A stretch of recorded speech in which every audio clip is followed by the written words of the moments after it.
इंसान अज उन बदतरीन शिकिल में थी चुको है जंहिंजी ख़ातिर फरिश्तनि रड़ियूं कयूं हुयूं या अल्लाह साईं ज़मीन में वञी फसाद कंदा।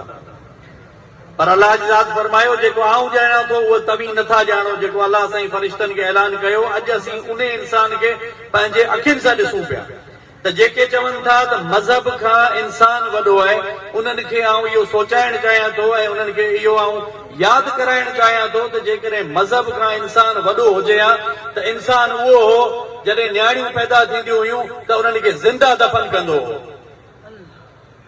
ॿुधियूं हूंदियूं अवां इहे ॻाल्हियूं। इंसान उहो हो जेको नाहक कंहिंजो क़तल कंदो हो।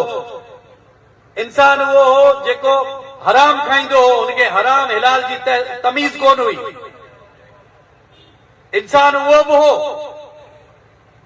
जंहिं वटि कंहिंजी इज़त नामूसी का ॻाल्हि न हुई, जंहिं वटि का तमद्दुन कोन हो, का शइ कोन हुई।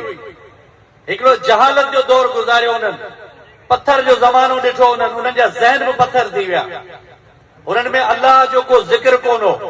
उन्हनि में दुनिया में कीअं वक़्तु गुज़ारणो आहे, असांखे माउ भेण जो छा ख़्यालु करणो आहे, असांखे पीउ जी कहिड़ी इज़त करणी आहे, असांखे पंहिंजे घर भातियुनि जो छा ख़्यालु करणो आहे, असांखे दुनिया में उथणो वेहणो कीअं आहे, इन सभ जी असां वटि का बि तहज़ीब न हुई जेसि ताईं असांजे आकाए नामदार सल्लल्लाहु अलैहि वसल्लम जी ज़ात जी असांखे ॿुधायो न त इंसान छा थींदो आहे।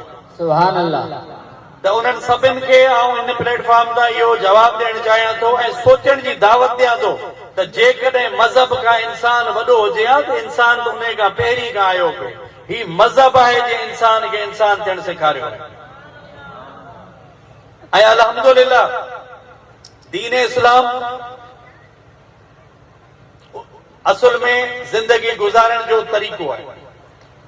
ही उहो तरीक़ो आहे जंहिं मंझि असांखे हर हिकु शइ जी ज़रे पुर्दे जी ख़बर पवे थी। असांखे दीन अल्लाह साईं नसीब कयो, पर दीन सां गॾोगॾु अल्लाह साईं असांखे उहो कानून नसीब कयो आहे ज़िंदगी जो जंहिंसां असां इंसान थियूं था। आउं तव्हांखे चंद मिसाल ॾींदुसि, तव्हां उन मज़ा ज़रूरु सम्झी वेंदो। आसान तरीक़े सां सम्झाइण जी कोशिशि कंदुसि। हिन वक़्तु मजमे में जेके बि तव्हां वेठल आहियो, जेकॾहिं तव्हांखे इहा तमीज़ न हुजे त तव्हां पंहिंजे वालिद सां कीअं ॻाल्हाईंदो, तव्हांखे हुनजी इज़त करणी आहे, तव्हां पंहिंजी वालदा सां कीअं मुखातिब थींदो, हुनजा तव्हां ते हुकूक कहिड़ा आहिनि, तव्हां पंहिंजे भाउ सां, पंहिंजी भेण सां, पंहिंजी घरवारी सां, पंहिंजे औलाद सां, पंहिंजे वॾनि सां, पंहिंजे नेक मर्दनि सां, पंहिंजे उस्तादनि सां, पंहिंजे आलिमनि सां, पंहिंजे मुर्शिदनि सां कंहिंसां मुखातिब कीअं थींदो, हुननि जी इज़त जो ख्यालु कीअं कंदो। जेकॾहिं तव्हांखे उन सभ जी तरबियत न हुजे, तालीम न हुजे त मूंखे ॿुधायो त पोइ तव्हीं कहिड़ा इंसान आहियो।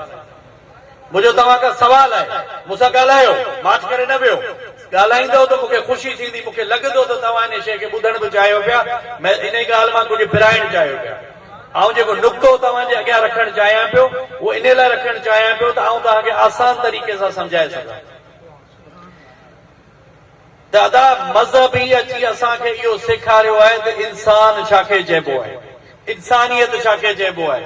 इहो असांजो मज़हब इस्लाम आहे जेको चवे थो त हिकिड़े इंसान जो क़तल, बेगुनाह क़तल पूरी इंसानियत जो क़तल आहे। मूंखे ॿुधायो इहे लफ़्ज़ के इंसान चया या असांजे मज़हब सगोरे असांखे चया? असांजे मज़हब चया, असांजे आका फरमाया, असांजे दीन फरमायो, असांजे अल्लाह फरमाया, तॾहिं असांखे सम्झ में अचे। न त असीं इन शइ खे कोन सम्झूं हा।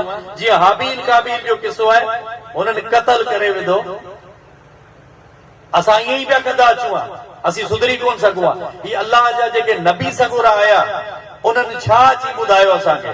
उन्हनि असांखे इंसान जी तारीफ़ अची ॿुधाई त इंसान छाखे चइबो आहे।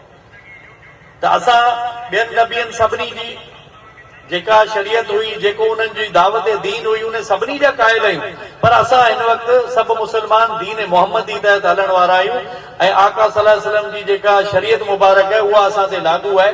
उन शरीयत मंझि सभिनी नबी सगोरनि जी तालीमात जो मजमू आहे ऐं उन मजमूए अंदरि अगर सब का खूबसूरत अगर को असांखे तालीम मिली है उहा असांजे आका सल्लल्लाहु अलैहि वसल्लम जी ज़ात मुबारक का मिली है। तॾहिं अॼु असां 1400 साल पोइ जा जेके मुसलमान आहियूं उहे इन्हनि खुराफातुनि खां बची वियासीं जो असां पंहिंजी न्याणियुनि खे ज़िंदा दफ़न करणु छॾे ॾिनो। जेकॾहिं